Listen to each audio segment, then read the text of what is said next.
Hello student, how are you all doing? I hope all of you are doing well. Now we will start new book of class 6th new NCRT Social Science. This is new book and this book name is Exploring Society India and Beyond. Or first we will study introduction of this book Why Social Science. तो first हम ये पढ़ेंगे इस book में introduction पढ़ेंगे हम social science क्यों पढ़ते हैं और सोशल साइंस की क्या इम्पोर्टेंस है। तो फर्स्ट आपको इस पेज पे देखिए, आप इस पेज पे आपको फ्लो चार्ट गिवन है सोशल साइंस का। तो इसमें कुछ थीम्स दी गई हैं और कुछ उनके चैप्टर्स के नेम दिए गए हैं।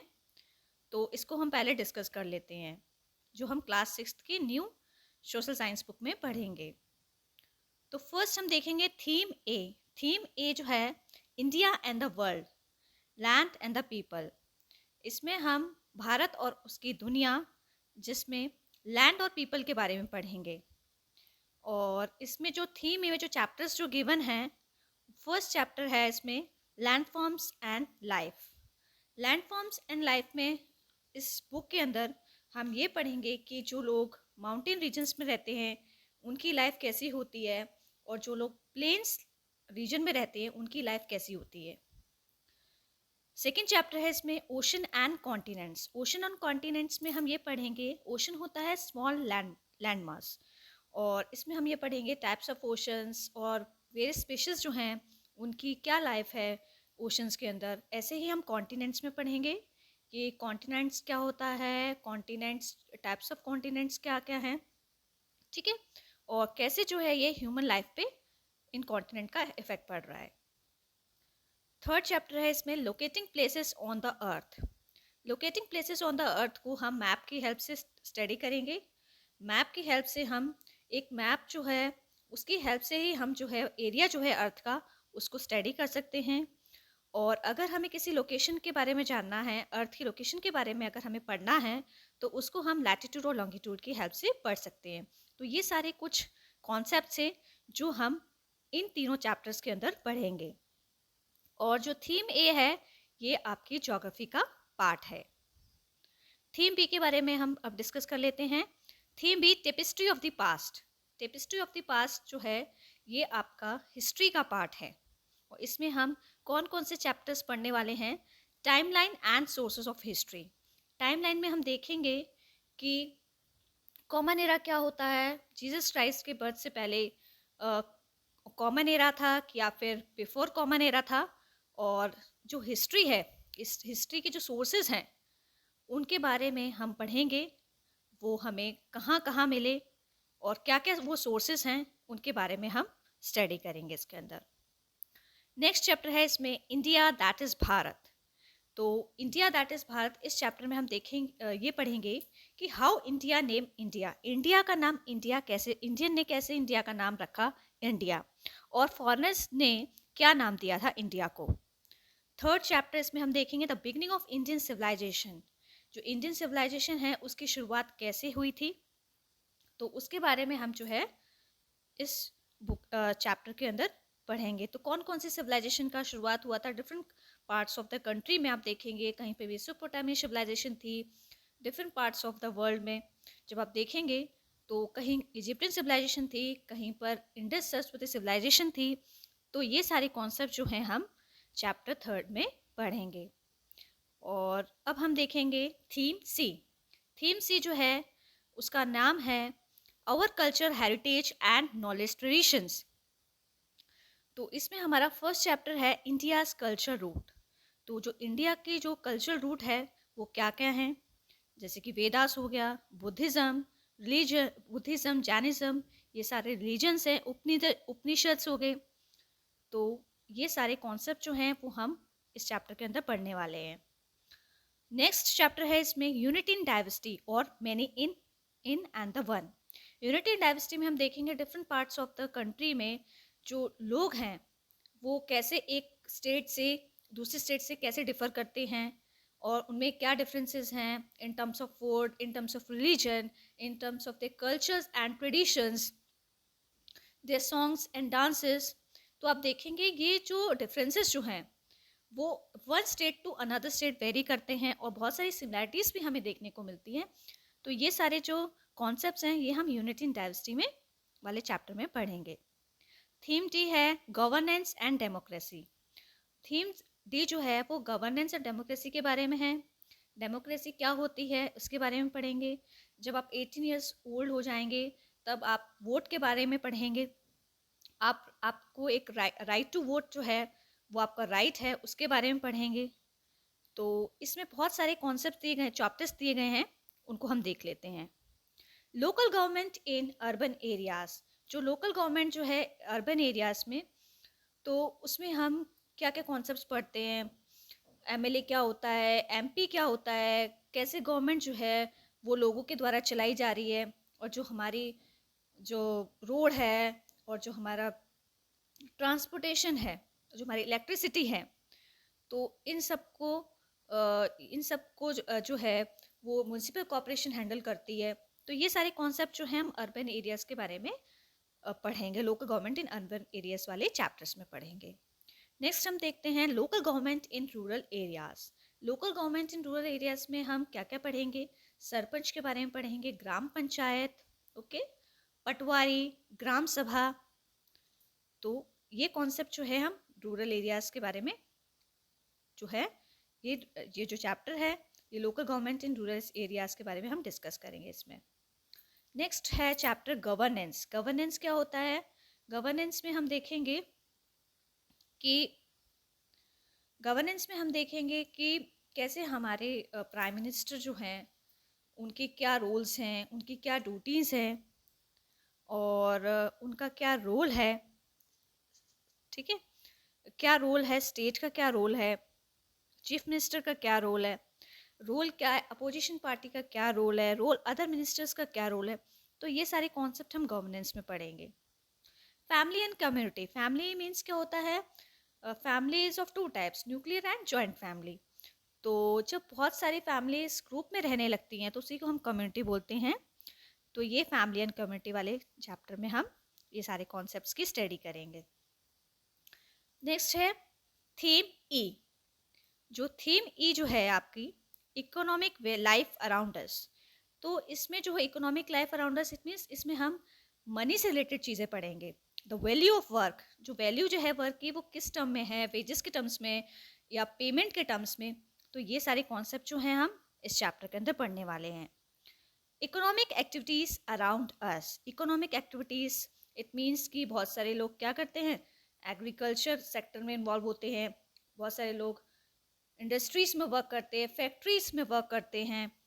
तो इस तरीके से हम प्राइमरी सेक्टर्स क्या होते हैं, सेकेंडरी सेक्टर्स क्या होते हैं, तो ये सारे कॉन्सेप्ट जो हैं, फिशिंग, हंटिंग, और ये सारे कॉन्सेप्ट जो हैं ये इकोनॉमिक एक्टिविटी अराउंड अस वाले चैप्टर में हम स्टडी करेंगे।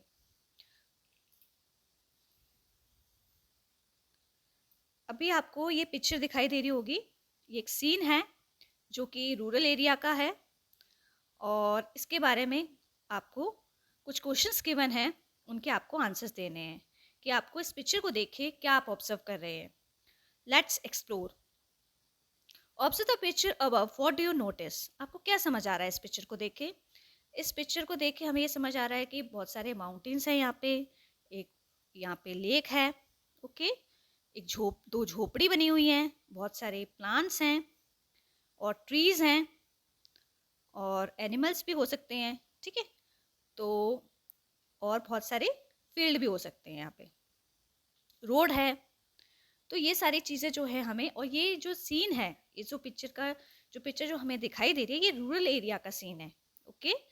तो इससे रिलेटेड कुछ क्वेश्चंस आपको गिवन हैं, उनके आपको आंसर्स देने हैं।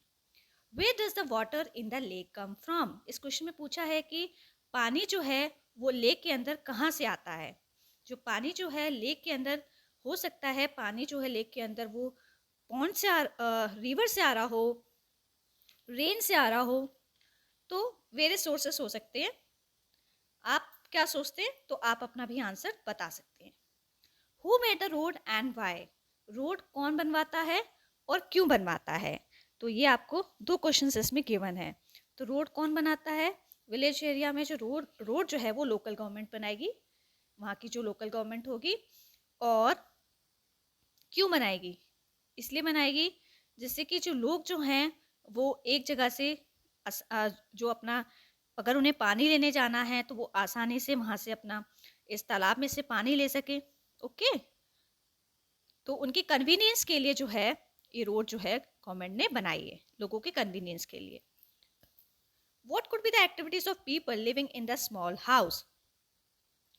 तो जो लोग इस छोटी सी झोपड़ी, ये जो झोपड़ी आपको दिखाई दे रही है, 2 झोपड़ी, तो जो लोग इसके अंदर रहते होंगे तो वो क्या काम करते होंगे? हो सकता है वो लोग फिशिंग करते हों।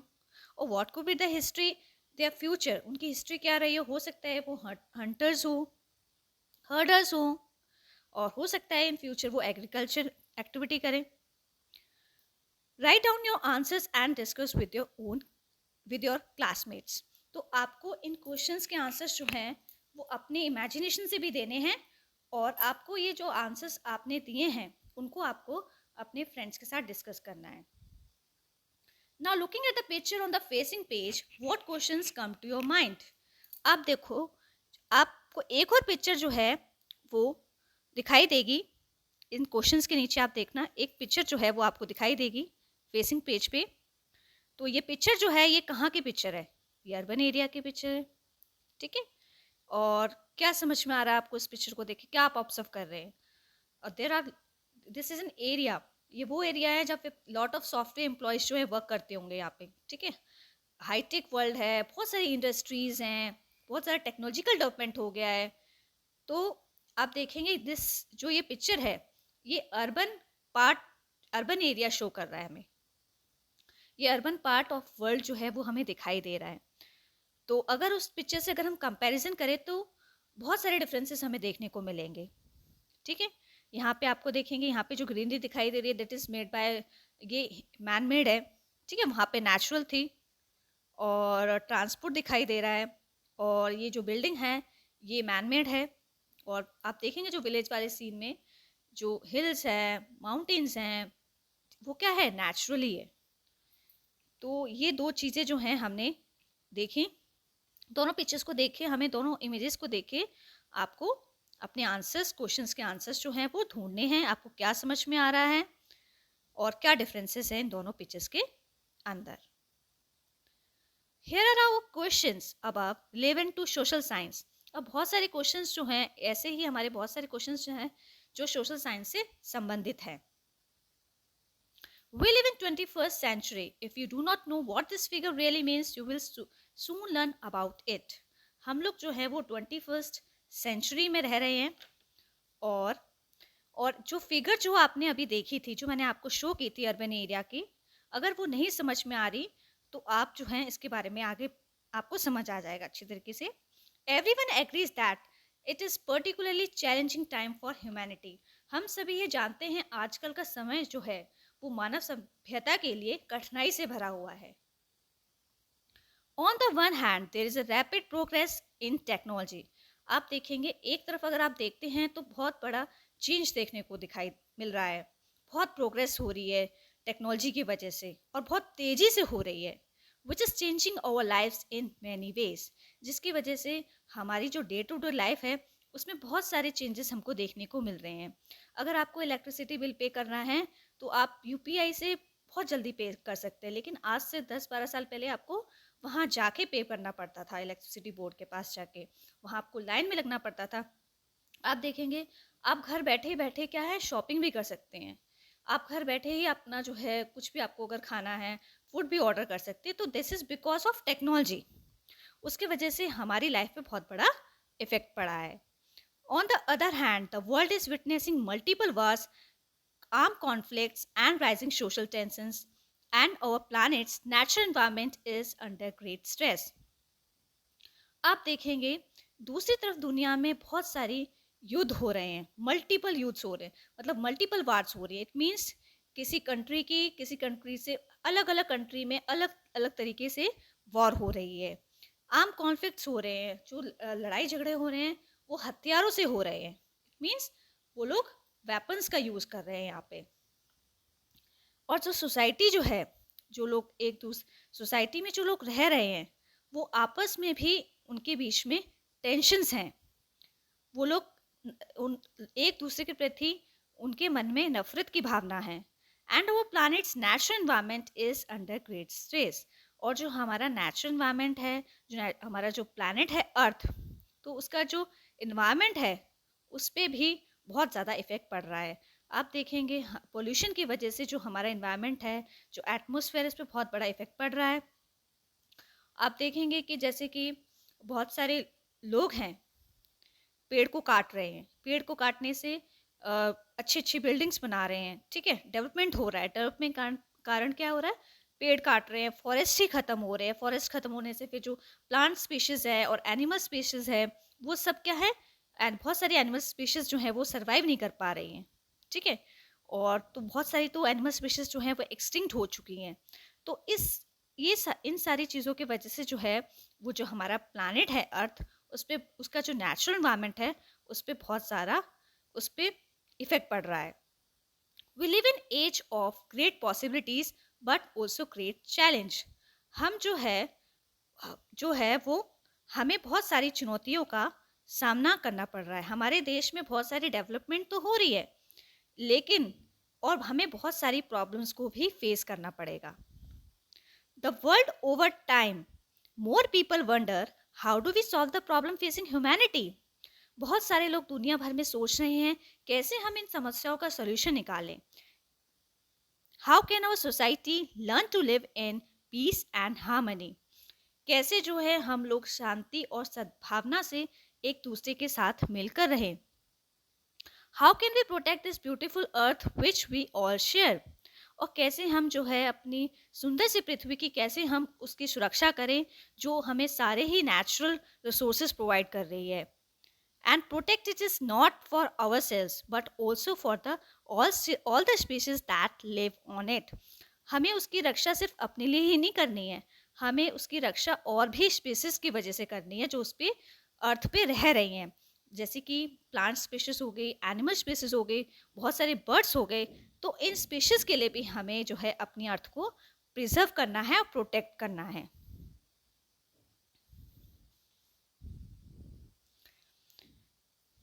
These fundamental questions are simple। ये प्रश्न बहुत सिंपल लग रहे होंगे सुनकर, लेकिन इनके आंसर्स बहुत डिफिकल्ट है। But the answers are not। They cannot be simple because human society are very diverse and complex। आप देखेंगे ह्यूमन सोसाइटी जो है वो डाइवर्स है। आप देखेंगे जो हमारी अर्थ पे भिन्न प्रकार के जो सोसाइटी के अंदर अलग अलग प्रकार के भिन्न भिन्न प्रकार के लोग रह रहे हैं, तो जो उनकी मेंटेलिटी है वो भी क्या है, वो अलग अलग है। तो उसी वजह से जो है उन सब के जो प्रश्न के जो इन सब प्रश्नों के जो उत्तर हैं, आंसर्स हैं, वो हमें इतनी आसानी से नहीं मिल पा रहे, क्योंकि सबका हर चीज़ को देखने का जो नज़रिया है वो अलग अलग है, क्योंकि variety of humans exist here. If we wish to find answers to such questions and have built a better future, अगर हमें इन क्वेश्चंस का आंसर्स अगर जानना है और एक हमें अच्छा फ्यूचर देना है आने वाली जनरेशन को, we first need to understand our world. तो हमें सबसे पहले इस दुनिया को समझना होगा, and human societies in particular, और जो मानव समाज है उसके बारे में भी हमें जानना होगा, जिसके बारे में हम सोशल साइंस में पढ़ते हैं। हम सोशल साइंस में ह्यूमन सोसाइटी के बारे में पढ़ते हैं। That is what social science is all about. जो कि हम सोशल साइंस में किसके बारे में पढ़ते हैं, ह्यूमन सोसाइटी के बारे में। You may wonder whether this is a science like physics, like से फिजिक्स और केमिस्ट्री। आपको पता है साइंस जो है वो फिजिक्स है और केमिस्ट्री है, लेकिन सोशल साइंस जो है वो फिजिक्स और केमिस्ट्री नहीं है। It is not. The discipline does use scientific methods wherever possible. If you will see a few examples in this textbook, but its focus human society is again too diverse to allow the kind of set procedures and fixed results the sciences come up with. अब देखेंगे science में हम physics पढ़ते हैं, chemistry पढ़ते हैं, लेकिन वहाँ पे एक साइंटिफिक मेथड का यूज़ करके हम एक फिक्स्ड कंक्लूजन निकाल लेते हैं, ठीक है। लेकिन ऐसा सोशल साइंस में नहीं होता है। सोशल साइंस में सभी क्वेश्चंस का एक ही फिक्स्ड कंक्लूजन या एक ही फिक्स्ड आंसर्स नहीं होता है। तो अगर हमें सोशल साइंस पढ़ना है तो हमें ह्यूमन सोसाइटी के पर्सपेक्टिव से पढ़ना होगा, हमें फोकस करना होगा मानव सोसाइटी के ऊपर। तो जो मानव सोसाइटी जो है, जो ह्यूमन सोसाइटी है, यहाँ पे अलग अलग प्रकार के लोग रहते हैं, ठीक है, भिन्न भिन्न प्रकार के लोग रहते हैं। तो उनका जो सोचने का जो तरीका है और समझने का चीज़ों का जो तरीका है वो डिफरेंट है। लेकिन सोशल साइंस में अगर हम अगर हम साइंस में कोई भी अगर हम एक्सपेरिमेंट करते हैं तो हमेशा हमें एक फिक्स कंक्लूजन मिलता है। लेकिन जब हम सोशल साइंस के बारे में जब हम पढ़ते हैं तो हमें कोई भी एक फिक्स रिजल्ट नहीं मिलता है। Social science has many subdisciplines: geography, history, political science, economics, sociology, anthropology, archaeology, psychology and a few more. Social science में हम बहुत सारी सब डिसिप्लिन्स पढ़ते हैं। इट मीन्स बहुत सारे उसके सब पार्ट्स हैं, जैसे कि जोग्राफी को हिंदी में भूगोल बोलते हैं और हिस्ट्री को इतिहास बोलते हैं। पॉलिटिकल साइंस जो है उसको हम राजनीतिक शास्त्र बोलते हैं और इकोनॉमिक्स हो गया आपका अर्थशास्त्र, सोशियोलॉजी समाजशास्त्र, एंथ्रोपोलॉजी जो है ये मानव समाज से संबंधित है, आर्कियोलॉजी पुरातत्व, साइकोलॉजी मनोविज्ञान। तो ये कुछ ऐसे पार्ट्स हैं जो कि सोशल साइंस के ही पार्ट हैं। एंड अ फ्यू मोर, और भी ऐसे बहुत सारे पार्ट्स हैं सोशल साइंस के अंदर। You need not feel intimidated by all these terms. आपको इन सब टर्म्स से परेशान नहीं होना है, आपको डरना नहीं है। इंटिमेटेड का मतलब होता है डरना। While you will study some of these sub-disciplines in the secondary stage, लेकिन ये सारी जो सब डिसिप्लिन जो मैंने अभी आपके साथ डिस्कस की, ये सारी सब डिसिप्लिन जो हैं वो हम सेकेंडरी स्टेज पे पढ़ते हैं। In the middle stage we have avoided this classification. लेकिन मिडिल स्टेज पे ये सारे जो सब्जेक्ट्स हैं, जो ये सारी सब डिसिप्लिन जो गिवन है आपको, ये सारी सब डिसिप्लिन हम नहीं पढ़ते हैं। Instead we have opted for 5 broad themes. तो आपकी जो इस बुक है जो क्लास 6 न्यू एनसीईआरटी जो है सोशल साइंस की, इसमें हम 5 ब्रॉड थीम्स पढ़ने वाले हैं जो कि मैंने आपके साथ सबसे पहले डिस्कस की थी।